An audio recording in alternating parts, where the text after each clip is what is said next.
All right, welcome to This Week in the Muskiverse. We are going to try and make sense of the absolute insanity that just went down. We're talking about everything from factories that move at a literal walking pace to the end of work as we know it.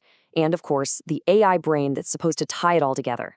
Seriously, this week was just a chaotic mix of mind-blowing future tech and some gritty, real-world bullshit. So if you thought you had a handle on where all this was going, think again. The whole script got flipped, rewritten, and then basically set on fire. So yeah, buckle up, we're diving straight into the raw feed. So first, this little gem dropped.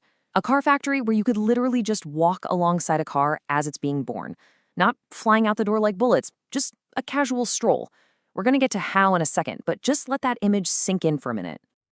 And then, as if that wasn't enough, we went from the factory floor to the future of all humanity with this bombshell. He didn't say work will change or new jobs will pop up. No, he said work itself becomes a hobby, a choice, something you do if you feel like it. And finally, the ultimate flex. I mean, this is a statement of such pure, uncut confidence in your own tech that it is borderline insane. This quote right here. This is the key. It's the key to understanding everything else that happened this week, from that slow-moving factory to the end of labor itself. Okay, let's get into it. Section 1. Building shit faster. First up, let's talk about the physical world. Forget software for a second. This is all about bending metal and moving atoms at a speed that just seems, it seems fundamentally impossible. So here it is, 5 seconds. That's the target cycle time for a car. They're at maybe 35 seconds now? So this isn't some small improvement. It's a total phase change. You've got companies struggling to get under a minute, and Elon's talking about a fast walk.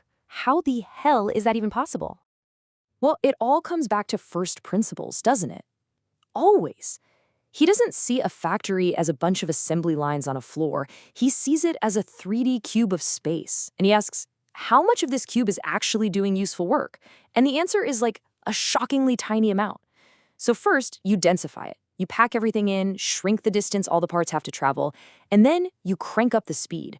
You're basically treating the entire factory like a giant silicon chip, optimizing for volume and clock speed. It's just a completely different way to think about manufacturing. But look, this vision of a hyper-fast factory isn't happening in some fantasy land. It's running headfirst into a massive push to decouple the US supply chain from China.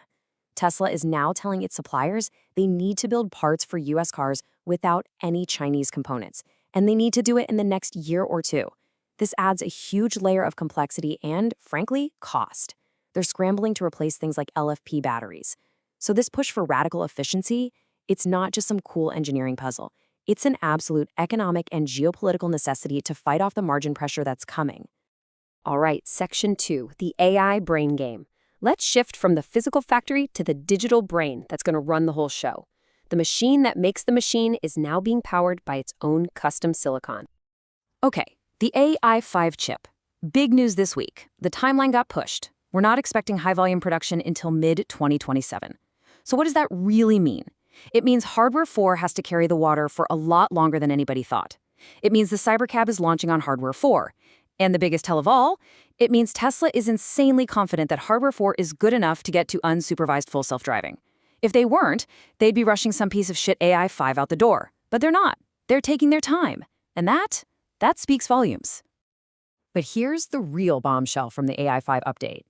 The new power target is just 250 watts. I'm not sure people get this, but this is a huge fucking deal, especially for Optimus. The original guesses were way up, closer to 400 watts. This is a massive technical breakthrough just hiding in a press release. And this is exactly why it matters so much. Let's just do some quick math here. You take the battery pack, 2.3 kilowatt hours. A 400-watt chip gives Optimus maybe 5 3/4 hours of runtime, okay? But you drop that power draw to 250 watts, and suddenly you're at over 9 hours. That is almost 4 extra hours of work on a single charge. When you start calculating the operating cost of these things over years, that one efficiency gain completely changes the entire economic model of the program. It's a game changer.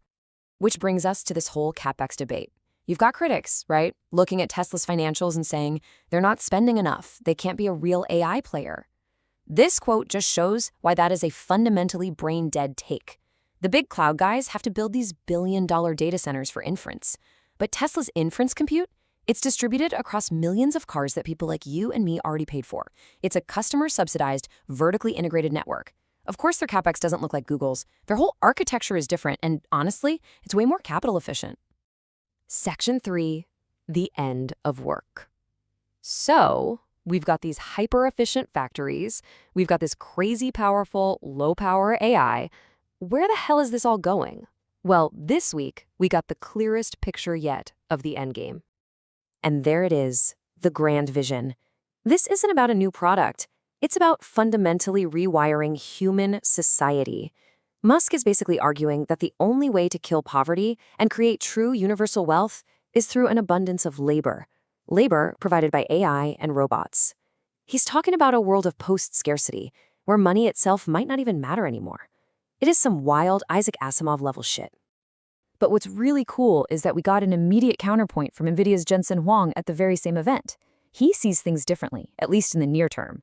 His argument is that AI won't make us idle, it'll just make us more productive. It'll free us up to tackle the endless list of ideas we already have, so we'll be busier, not less busy.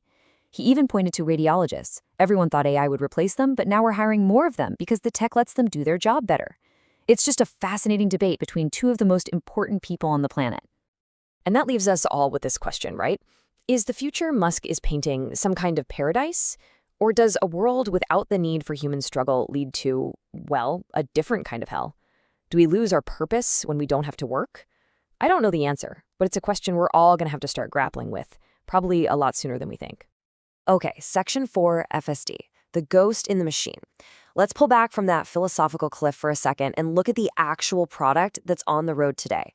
Because while all this future talk is happening, the AI is out there right now, driving in the real world, and it is doing some absolutely mind-bending things. Case in point, this footage that popped up of FSD version 14 driving a Cybertruck through Prague. This is the entire Tesla thesis in one video clip. The truck was imported from the US, so FSD was still turned on. It had zero European map data, no navigation route was set. This was just pure, raw AI looking at the world through its cameras and driving. It's the idea that you can just drag and drop the software anywhere on planet Earth and it just works. And for the most part, holy shit, it did work. It was navigating these insanely tight medieval streets that the human driver was too scared to take. At one point, it predicted a pedestrian was going to cross the street before she even stepped off the curb. Now, it wasn't perfect. It got stuck in a roundabout loop at one point, but the fact that it could do this at all is just staggering. And frankly, it's a huge black eye for the EU regulators who are actively blocking this technology. And this right here just perfectly sums up the central conflict of our time. You have an AI that can navigate the 1,000-year-old streets of Prague with no prior knowledge, and at the exact same time, the company that built it is being forced to sue the state of North Dakota because of some ancient dealership laws written to protect a business model from the 1920s. The future is literally here, and it's getting cock-blocked by some of the dumbest legacy bullshit imaginable. Section 5, the bottom line. So what the hell is the takeaway from this absolute whirlwind of a week? How do we stitch all this chaos together into something that actually makes sense? I think this quote from an event in Saudi Arabia pretty much nails it. We are watching a fundamental shift happen in real time. It's as big as the move from farming to factories, or from the energy age to what they're calling the intelligence age. All these different pieces, the factory, the chip, the AI, the philosophical arguments, they're all just symptoms of this one massive transition. And that leaves us with one final massive question. The physical stuff, the compute, the robots, the hardware, that's all getting built right now at an insane speed. The hardware is becoming a known thing. So the real question, the one that matters, is who gets to write the software that runs on top of it?